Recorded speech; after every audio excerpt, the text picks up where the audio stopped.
আসসালামু আলাইকুম রহমতুল্লাহ। দেশ বিদেশে অবস্থানরত যারাই আমাকে দেখছেন সবাইকে জাযাকুমুল্লাহ তাআলা আল খায়র। তো এখন তো শীতল মৌসুম চলে, আজকে পৌষ মাসের 18 তারিখ।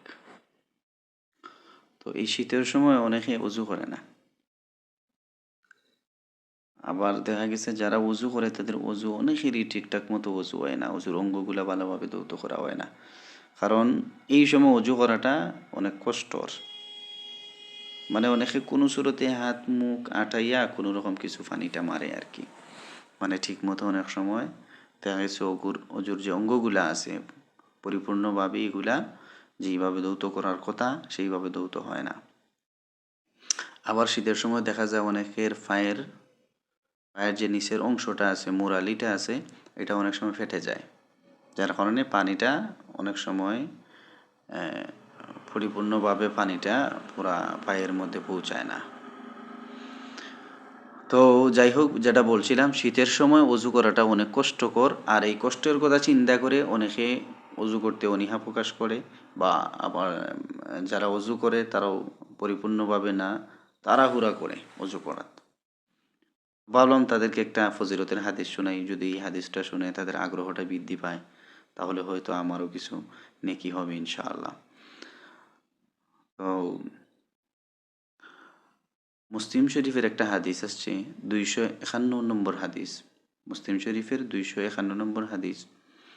নবী সাল্লাল্লাহু আলাইহি ওয়াসাল্লাম বলেন সাহাবায়ে কেরামদেরকে, আলা আদুল্লুকুম আলা মা ইয়ামহুল্লাহু বিহিল খাতায়া ওয়া ইয়ারফাউ বিহিদ দারাজাত। আমি কি তোমাদেরকে এমন কিছু ফজিলতের কথা বলে দিব? নবীজি বলছেন সাহাবায়ে কেরামদেরকে, আমি কি তোমাদেরকে এমন কিছু ফজিলতের কথা বলবো যার কারণেই তোমাদের গুনাহগুলো মাফ হয়, ওয়ারফাউ বিহিদ দারাজাত, এবং তোমাদের সম্মান মর্যাদা বৃদ্ধি করা হয়। ক্বালু বালা ইয়া রাসূলাল্লাহ, সাহাবায়ে কেরাম বললেন, জি হ্যাঁ ইয়া রাসূলাল্লাহ, অবশ্যই আপনি বলেন। ক্বালা ইসবাগুল উদু আলাল মাকারিহি, তখন নবীজি সাল্লাল্লাহু আলাইহি ওয়াসাল্লাম বললেন, কষ্টকর মুহূর্তে যারা ওযু করে আল্লাহ তাআলা তাদের গুনাহ মাফ করেন এবং সম্মান মর্যাদা বৃদ্ধি করেন। সুবহানাল্লাহ। তাহলে শীতের সময় উঠিয়া ওযু করা আসলে খুব কষ্টকর। এই কষ্টর সময় যারা ওযু করে আল্লাহ তাআলা তাদের গুনাহগুলো মাফ করেন এবং তাদের মর্যাদা বৃদ্ধি করেন। এছাড়া ওযুর আরও অনেক ফজিলত আছে, যেমন তিরমিজি শরীফের একটা রেওয়ায়াত গেছে, আত-তাহারাতু আন রাসূলিল্লাহি সাল্লাল্লাহু আলাইহি ওয়াসাল্লাম, এই আবওয়াবের বাবু মা জাআ ফি ফদলিত তুহুর, এই বাবের 2 নম্বর হাদিসে আসছে যে বান্দা যখন ওযু করে বা সালা ওয়াজহাহু, যখন তার চেহারাটা ধোয়, তখন খরাজাত মিন ওয়াজহি কুল্লি খাতিয়াতিন, তখন তার চেহারা থেকে ওই গুনাহগুলা ঝরে পড়ে, যেগুলো তার চেহারা দ্বারা গুনাহ হয়েছে, তার চোখ দ্বারা যে গুনাহগুলা হয়েছে এই গুনাহগুলা বের হয়ে যায়।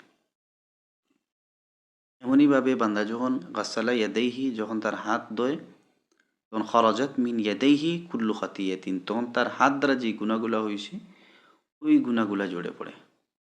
হাত্তা ইয়াখরুজু মিন নাকিয়্যাম মিনাজ যুনুবি, এমনকি এক পর্যায়ে সে পরিপূর্ণভাবে পবিত্র হয়ে যায়। সুবহানাল্লাহ। এখন এগুলো অবশ্যই সগীরা গুনাহ মাফ হয়, তবে যদি তওবার নিয়ত থাকে, তার ভিতরে অনুশোচনা আসে, লজ্জিত হয় গুনার প্রতি, তাহলে সগীরা কবিরা উভয়টা মাফ হয়ে যায়। সুবহানাল্লাহ। তো এই ফজিলতের দিকে লক্ষ্য করে আমরা সবাই ওযু করবো ইনশাআল্লাহ। আল্লাহ তাআলা আমাদেরকে তৌফিক দান করুক।